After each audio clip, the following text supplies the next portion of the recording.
saya ingin membalas dendam.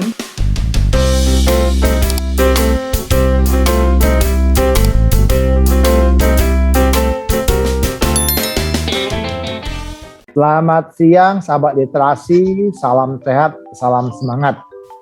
Terima kasih untuk tetap stay tune di podcast literasi dan komunikasi. Ini podcast yang mendiskusikan berbagai hal tentang literasi, ya termasuk pendidikan, buku, lalu juga komunikasi. Komunikasi, how to communicate your ideas to public. Ini juga salah satu podcast yang akan kita sajikan kepada sahabat literasi. Nah, kali ini kita akan berbincang dengan teman saya, sahabat saya, juga orang hebat yang bisa menyelesaikan studinya dalam waktu yang relatif singkat di satu tempat yang juga luar biasa begitu ya. Beliau juga orang yang memang tidak bisa dibilang tidak mudah menyerah karena itu bisa menyelesaikan studinya dengan tepat waktu. Kita sapa beliau, siapa? Yaitu Mbak Alfa Nita. Selamat siang Mbak Alfa, apa kabar? Ya, selamat siang Mas Raja dan juga selamat siang sahabat literasi. Alhamdulillah kabar baik. Terima kasih banyak sudah diundang ke podcast yang hebat menarik ini. Terima kasih banyak. Saya sampai speechless ini mau ngomong apa Mas. Siap. Nah itu di belakang Mbak Alfa itu banyak postcard itu. Itu kayaknya ada gedung-gedung kampus-kampus di luar negeri itu. Boleh cerita loh Mbak, kita langsung aja masuk ya katanya. Ini Mbak Alfa tampaknya ya baru selesai studi, karena saya dapat kabar Mbak, saya pengen konfirmasi nih, baru selesai studi di satu kampus yang, di mana sih Mbak kampusnya, lalu kemudian mungkin di negara mana dan apa bidang studi yang Mbak ambil? Oke, nah sebenarnya saya itu lulus dari kampus ini. Tada! Namanya University of Glasgow, yang mirip-mirip dengan Hogwarts, dan tempatnya itu ada di Skotlandia, United Kingdom. Saya itu mengambil sastra anak dan literasi. Sastra anak? Familiar ya? Sastra anak ya. Okay. Jadi berbicara banyak mengenai buku-buku anak dari berbagai macam bentuk ya. Dari buku gambar yang kita anggap remeh-temeh, apa sih buku gambar gitu ya, kok nggak bermakna, kok kurang berat, kita harusnya bacanya kan ya kayak Animal Farm or 1984 atau yang lebih berat lagi kan.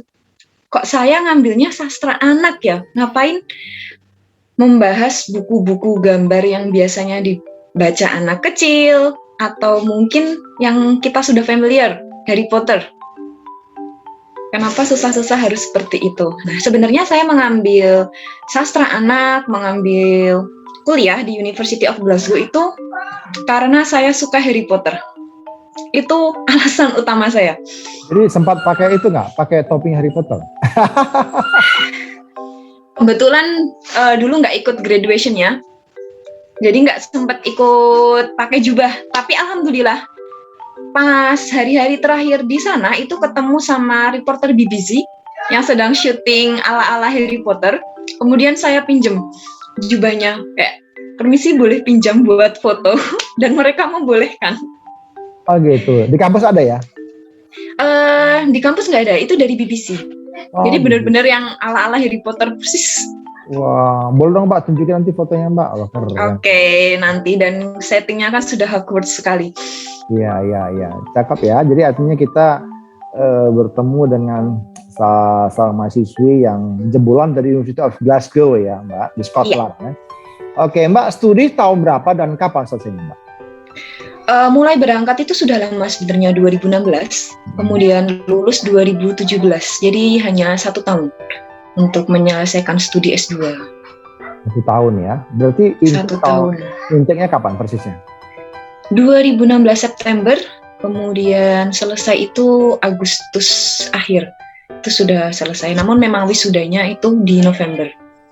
Oh, berarti masih tunggu di sana atau sudah kembali ke Indonesia langsung? Langsung pulang, melewatkan graduation. Oh gitu. Lalu tetap nggak ikut online? Graduation? Tidak, dulu belum online Mas. Online ya? Belum bisa saya bahas sekarang online, jadi hanya ngelihat di YouTube kayak streamingnya saja. Tapi ya feelingnya beda ya Mas ya, ketika sudah berhasil menyelesaikan suatu studi dengan susah payah dan tidak ikut graduation-nya, itu semacam ketinggalan party-partinya. Ini loh achievementnya, ya ada rasa ketinggalan. Tapi alhamdulillah sebelum pulang itu kan ya sempat foto-foto pakai jubah Harry Potter, sudah bikin ayem dan seneng banget. Udah merasa oke, wisuda duluan. Jadi Harry Potter tuh lulusan Glasgow gitu ya? Atau syutingnya di Glasgow University? Sebenarnya tidak. Karena kalau syutingnya itu memang tidak di Glasgow. J.K. Rowling juga tidak kuliah di Glasgow karena J.K. Rowling itu dulunya alumni Edinburgh. Namun bentuk kastilnya itu memang sangat-sangat mirip dengan Hogwarts. Kalau syutingnya itu malah di kastil-kastil di Inggris. Iya. Mbak, ini saya barusan lihat nih Mbak, beberapa komik anak nih Mbak. Ada seri anak Haydn, ada juga Brahms, ada juga Picasso, dan seterusnya ini. Ini kan menarik ya. Kalau setahu saya sih ini Haydn sama Brahms itu kan musikus ya Mbak ya. Nah, kira-kira yang menjadi concern-nya Mbak Alfa itu apa sih Mbak? Kok sampai pengen-pengennya gitu loh, pengen tahu sastra anak. Apakah sastra anak itu bahasa Tarzannya anak atau apa nih Mbak? Bahasa Tarzannya anak. Gini sih Mas, mungkin kita sambil diskusi aja ya. Mas Raja ingat nggak pertama kali buku yang pertama kali Mas Raja baca di masa kecil, terngiang-ngiang sampai sekarang, yang bikin betah baca, ada nggak Mas? Ada. Apa namanya itu yang itu loh Mbak. Dulu tuh cerita silat ya. Ada Ulung Sakti gitu, ada siapa lagi itu yang terkenal di Indonesia waktu itu, yang pokoknya cerita silat gitu ya, saya ingat. Tapi namanya cerita tentang silat.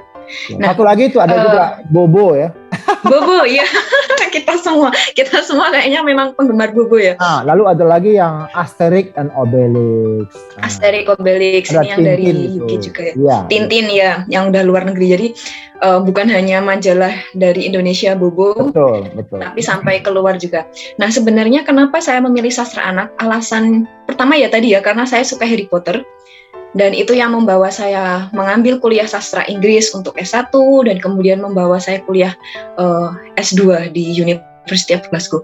Nah, kemudian setelah saya telusuri, selain saya senang membaca sastra anak yang penuh fantasi namun ternyata bermakna banyak, sastra anak itu punya peran yang sangat penting Mas buat perkembangan anak, yang akhirnya secara tidak langsung itu membentuk karakter kita ketika dewasa ini. Nah, dulu saya itu baru bisa baca buku itu ketika sudah besar Mas. Ketika SMP saya di sekolah saya ada perpus, saya baru bisa baca buku. Ketika saya SD, ketika saya kecil, saya tidak mempunyai akses untuk buku. Bobo itu baru saya baca ketika saya sudah gede Mas, telat banget ya. Jadi semacam saya ingin membalas dendam terhadap masa kecil saya yang tidak pernah punya akses bagus kepada buku. Nah, kemudian saya ingin belajar lebih banyak. Apa sih yang saya sudah ketinggalan banyak itu, saya belajar dan punya mimpi juga bahwa tidak boleh loh nanti anak saya, keponakan saya, cucu saya itu sampai tidak punya akses terhadap buku yang baik tentunya. Saya juga ingat ketika saya kecil, buku-buku yang saya baca itu malah ini yang mengerikan dan sebenarnya kurang berbobot juga ya, karena akhirnya hanya memberikan rasa takut seperti saya lupa judulnya, tapi tentang bagaimana orang-orang ditusuk di alam, di neraka, atau cerita-cerita tentang Wewe Gombel tapi yang sudah sangat di hiperbola ya. Nah, itu kan sebenarnya kurang begitu mendidik. Itu tujuan saya. Jadi ingin sekali menciptakan buku-buku yang lebih berbobot dan memastikan bahwa setiap anak itu punya akses buku yang baik. Nah, tapi saya juga menyadari bahwa saya itu tidak atau belum mempunyai kapasitas untuk bisa membuat buku yang baik. karena saya lebih cenderung untuk menganalisis buku-buku tersebut. Ini bagusnya digunakan untuk apa sih? Apa sih yang kita bisa pelajari dari buku ini? Nah, di sastra anak itu kita belajar bagaimana ternyata buku itu bukan hanya sebagai hiburan, bukan hanya memberikan rasa senang kepada kita, tetapi bagaimana buku itu mengajarkan kita mengenal diri kita sendiri. Jadi seperti kaca ya, istilahnya seperti kaca, dengan kita membaca, oh ternyata ketika saya mengalami seperti ini, itu sama seperti tokoh ini. Oh, gitu. Jadi, dan tahu problem solving-nya itu harus apa. Kemudian yang kedua, seperti jendela. Buku adalah jendela dunia. Sastra anak itu juga seperti jendela. Kenapa? Karena akhirnya kita bisa melihat representasi budaya lain, orang lain dari buku tersebut. Kita belum pernah ke Roma, tapi kita membaca buku tentang Roma, kita tahu tentang Roma, kita tahu bagaimana orang-orang di sana itu berbicara, belajar, makannya seperti apa, karakternya seperti apa. Kemudian selanjutnya yang terakhir itu, buku itu bisa menjadi pintu. Sastra anak itu menjadi pintu bagi kita. Kita sudah tahu diri kita tahu orang lain, kita tahu ada sebuah masalah, tokohnya kemudian mengusulkan kalau ada seperti ini, kemudian kita melakukan suatu hal. Nah, dari situ akhirnya kita tergerak untuk melakukan sesuatu. Kita baca tentang buku tentang global warming. Wah, ternyata global warming mengerikan ya. Dan di situ karakternya melakukan sesuatu untuk mengurangi dampak global warming. Apa yang dilakukan? Kita tiru, anak-anak meniru dari hal kecil. Nah, kemudian ada action, kita keluar dari pintu, melakukan sesuatu hal yang baru. Padahal selama ini kita berpikir buku anak simple ya, tapi ternyata tidak sesimpel itu. Wah, saya udah ngomong banyak sekali nih. Iya, menarik Mbak. Yang saya sebutkan tadi itu, saya suka nonton itu Mbak, buku Coping Home Mbak. Nah, Coping Home itu buku cerita berseri anak, cerita tentang silat. Itu bercerita tentang memang kehidupan orang yang dia itu petarung yang selalu mencoba mencari tahu kebenaran begitu dengan cara dia bertarung di sana sini. Ya, Coping Home itu cukup terkenal di era saya dulu. Nah, menarik Mbak, kalau tadi Mbak Alfa bilang bahwa melalui buku kita bisa mempersiapkan, berarti ya mempersiapkan juga mungkin nggak itu mempersiapkan karakter anak gitu ya. Artinya anak itu akan terbentuk dari buku apa yang dia baca gitu kira-kira Mbak ya. Benar. Nah, pertanyaan saya begini, apakah memang hanya melalui buku saja? Apakah ini juga ada pengaruh dari sisi lain? Misalnya gini, dari keluarga. Karena buku itu kan memang cerita yang bisa dibaca anak saat dia sendiri. Tapi lingkungan juga kan bisa mempengaruhi anak ya, untuk bisa terwujud seperti apa yang dia baca atau dilakukan begitu. Atau seperti apa Mbak? Apakah memang hanya buku itu atau ada pihak-pihak lain yang bisa berkolaborasi membentuk anak? Tentu saja tidak hanya buku ya, karena buku itu hanya salah satu media untuk mengenalkan. Jadi media untuk berdialog. Ketika hanya dipasrahkan ke media buku saja, anak dibiarkan dengan membaca buku saja tanpa ada dialog, terutama ketika memang dia masih sangat kecil, di bawah 5 tahun, itu kan pola pikirnya belum berkembang secara sempurna ya. Jadi masih perlu bantuan dari orang tua. Dari buku ada dialog. Adik ini kenapa dia marah? Dicari bareng-bareng. Nah, kemudian dari situ diarahkan ke pengalaman anak tersebut. Kamu kalau marah gimana? Orang lain merasa gimana? Nah, dari dialog itu kan nanti akan tumbuh pembentukan karakter. Jadi memang ya tidak bisa serta-merta buku, tapi buku itu adalah medium. Dan jika dibilang apakah medianya hanya buku dalam bentuk cetak ya, saya rasa tidak, karena sekarang ini sudah zamannya digital ya, apa-apa serba digital. Buku pun sekarang sudah mulai transform ke dalam bentuk yang ada di handphone, di iPad, dan bahkan lebih interaktif. Itu tidak apa-apa, tapi kembali lagi harus ada proporsi yang imbang gitu. Jadi disesuaikan dengan umur anak. Ketika anak masih kecil, tidak bisa semuanya langsung dikasih yang bentuk digital. karena perlu ada sensori. Nah, sebenarnya saya juga koleksi ini beberapa buku yang ada sensorinya, kemudian buku yang pop up, buku yang warnanya warna-warni, itu menyesuaikan dengan perkembangan anak. Begitu, Mas. Kemudian tadi saya sebenarnya menambahkan ini, ada satu kelewat ini, Mas. Karena tadi Mas Raja berbicara, menyinggung tentang berarti buku menyiapkan anak, ya, pembentukan karakter anak gitu ya, Mas, ya, kalau tidak salah tadi ya. Ya. Nah, memang salah satu fungsi sastra anak itu adalah menyiapkan anak untuk menghadapi masa dewasa, Mas. Oke. Jadi gini, kenapa bisa begitu? Ketika kita membaca buku, kita tuh dihadapkan dengan segala macam konflik yang ada di dalam buku. Secara emosional, kita tuh ikut bertarung menghadapi konflik tersebut. Kita membaca tentang cerita di mana seorang anak ditinggal mati oleh bapaknya. Emosi kita ikut sedih. Kemudian disiapkan, kalau ketika ada kejadian seperti itu, apa sih yang harus dilakukan? Nah, ketika suatu saat nanti, dewasa atau sudah tua, melewati masa seperti itu, kita sudah tahu apa sih yang harus dilakukan. Kita sudah tahu kita akan mengalami hal-hal seperti itu. Nah, itu contohnya. Atau kalau ketika anaknya masih lebih kecil lagi, itu tidak secara langsung bahwa dibilang keluarganya ada salah satu keluarga yang meninggal, tidak seperti itu, tapi lebih ke misalnya disimbolkan dengan hewan peliharaannya, ikan masnya mati. Jadi mereka menyiapkan diri bahwa kehidupan itu tidak selalu senang, ada sedihnya, roller coaster ya. Tapi ketika anak-anak harus dihadapkan itu secara langsung, tanpa lewat medium buku dulu, itu pasti akan shock, panik, tidak tahu harus bagaimana. Tapi ketika sudah terpapar melalui buku, mereka siap.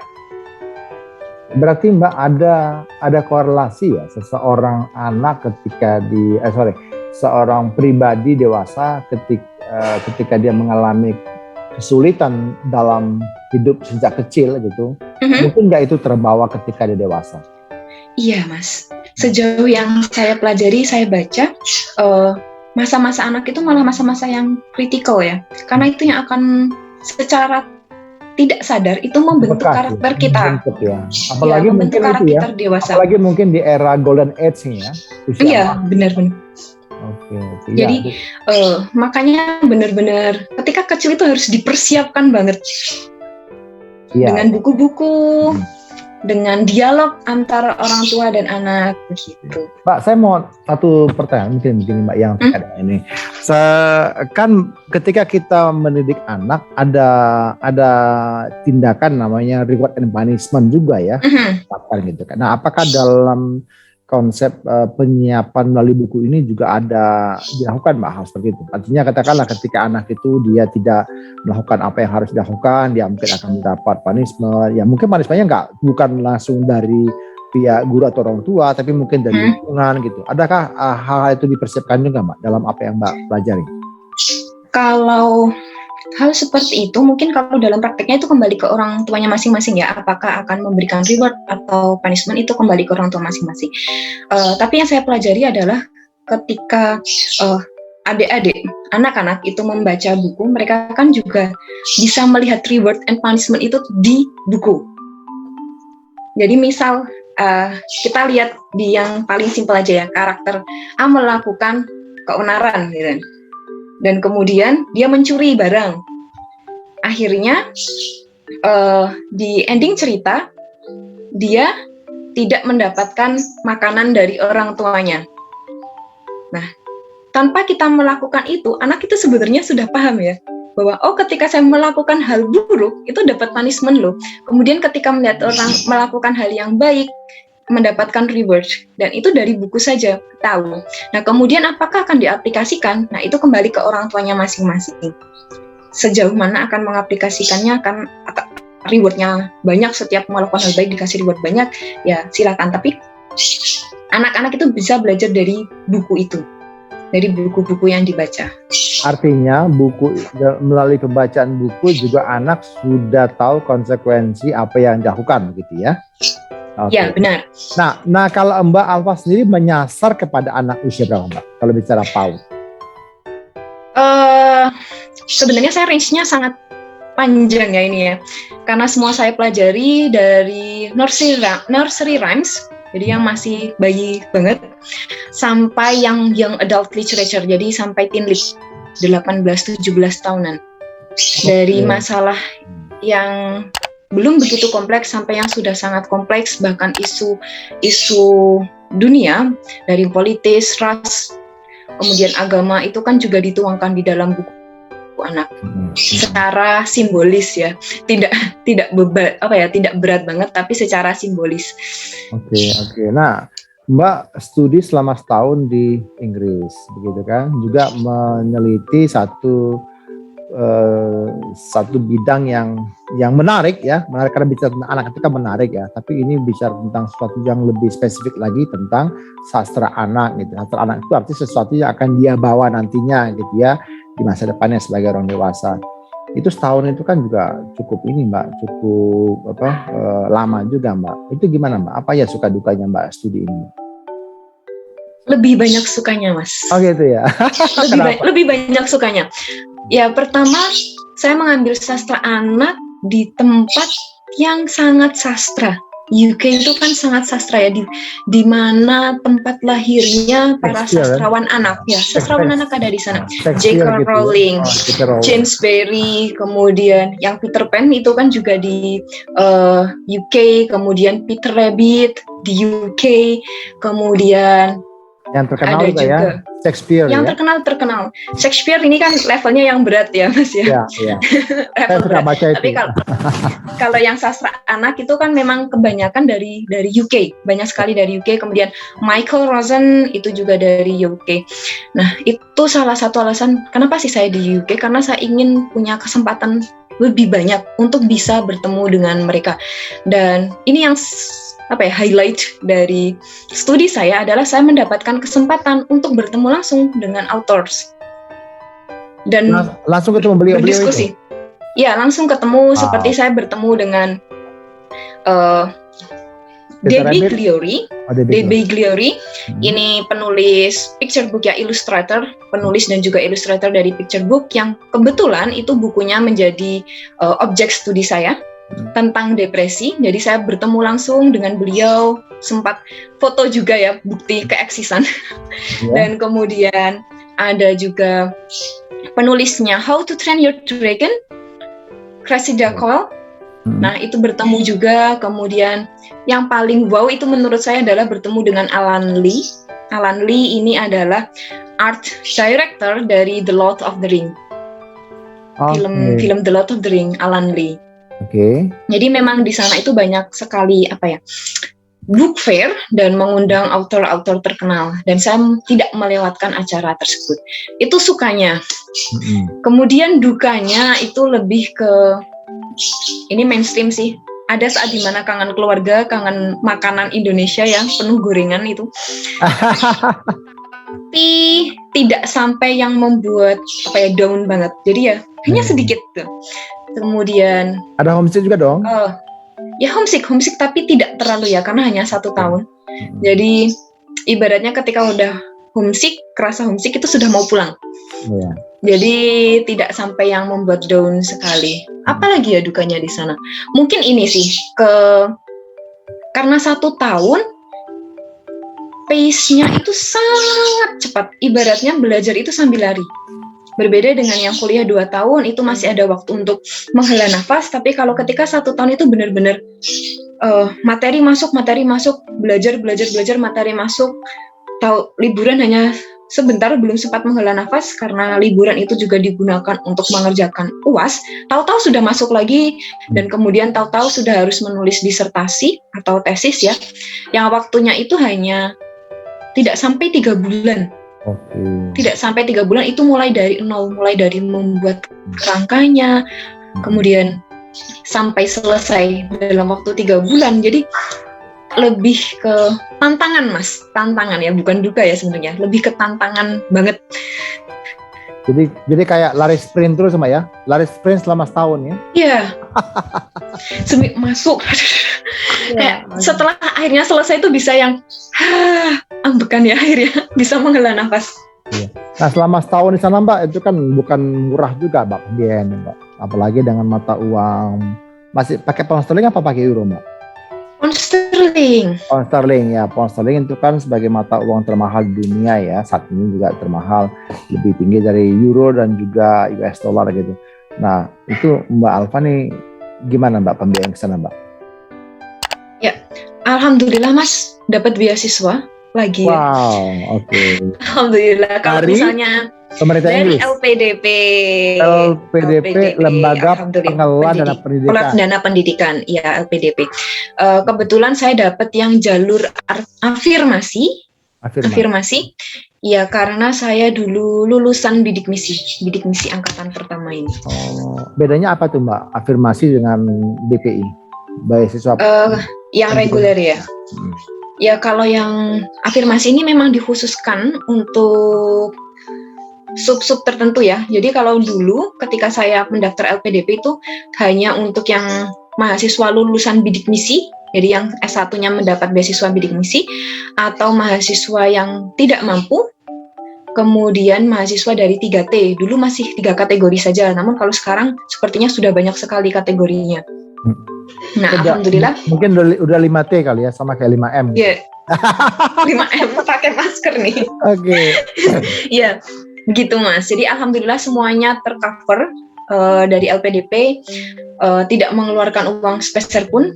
Wow. Dan mendapatkan pengalaman yang sangat berharga ini. Jadi saya juga berterima kasih sekali LPDP pemerintah Indonesia yang akhirnya mampu mewujudkan cita-cita saya. Wow, luar biasa. Nah, setelah ini Mbak berarti kan sudah studi 2017. Mbak kembali kemana? Bekerja atau di pemerintahan? Iya, sekarang saya kembali bekerja di Universitas S1 saya di UGM, Mas. Saat ini masih asisten, jadi masih membantu prodi dan juga sedikit banyak mengajar sastra anak di kelas sastra Inggris. Di fakultas apa? FIB? Di Fakultas Ilmu Budaya. Oh, tadi ngajar sastra anak ya? Iya, ngajar sastra anak. Setahu saya dulu tuh ada sastra Inggris, sastra Jepang, sastra Rusia, sastra apa? Ini ada sastra anak ya? Kalau ini lebih ke mata kuliahnya, Mas. Mata kuliah. Ya, mata kuliah dari sastra anak. Sastra anak, mata kuliah sastra Inggris. Jadi salah satunya adalah sastra anak. Jadi speak in English ya?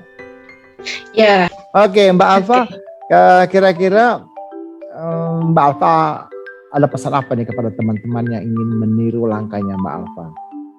Oke, untuk sahabat literasi, yang terpenting itu adalah kita bermimpi dulu ya. Mau tidak mau harus bermimpi, kemudian mimpi itu harus divisualisasikan. Seperti saya, tempel postcard di mana-mana, tempel apapun yang membuat mimpi kita itu terlihat lebih nyata. Bukan hanya di atas langit, tapi lebih dekat ke kita. Nah, setelah itu kemudian kita melakukan action untuk menggapai mimpi-mimpi tersebut. Terus berusaha dan jangan lupa mohon doa restu dari orang tua dan orang-orang terdekat kita, karena itu yang akan membuat kita menjadi sukses selain usaha kita. Tetap semangat dan yakin pada diri kita sendiri, pasti ada jalan. Gitu sahabat literasi. Wow, mantap. Jadi tetap libatkan peran orang terdekat kita, orang tua, ya orang terdekat. Dan yang paling penting tadi seperti di awal saya sampaikan, sahabat literasi, Mbak Alfa juga menekankan jangan takut bermimpi. Tapi mimpinya harus benar-benar diwujudkan, divisualisasikan supaya tidak hanya jadi mimpi yang mimpi lagi begitu. Jadi akhirnya mimpi terus ya, ketiduran terus gitu ya. Jadi sahabat literasi, bagi teman-teman yang memiliki pertanyaan silakan hubungin kami di nomor yang ada di layar Anda ini, baik ini medsos maupun nomor kontak kami. Kami akan merespon Anda dengan secepat mungkin. Tentunya nanti kita akan komunikasikan juga dengan Mbak Alfa terkait mungkin studi-studi tentang sastra anak ya di Inggris. Karena kan sastra ini menjadi bagian, tadi Mbak Alfa bilang, bagian yang akan membentuk seseorang di masa depannya. Nah, mari kita bentuk Indonesia menjadi lebih baik dengan memberikan sastra anak yang juga baik.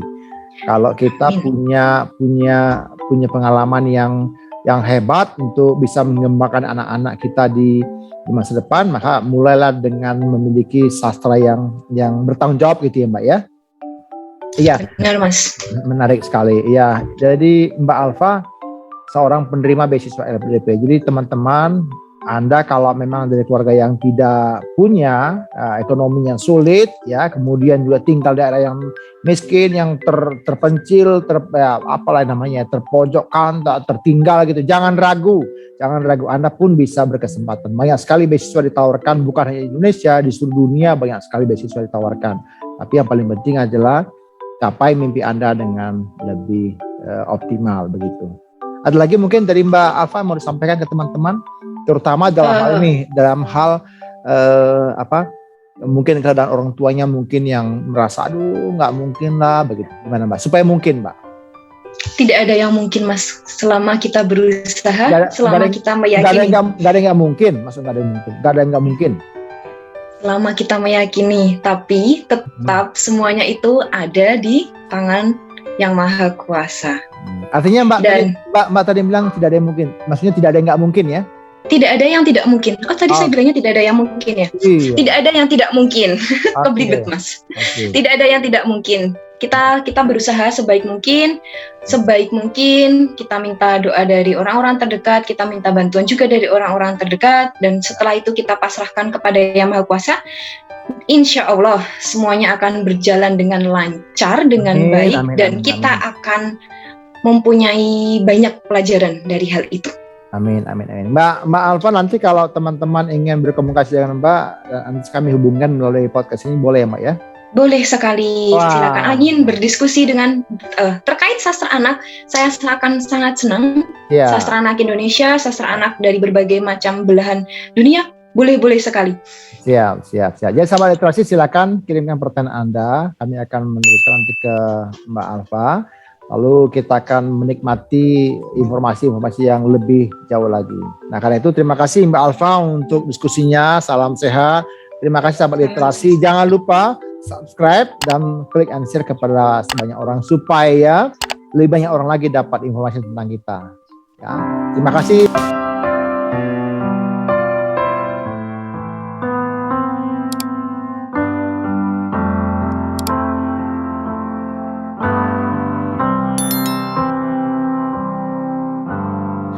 Another summer day is coming on our way. In Paris and Rome, I wanna go home.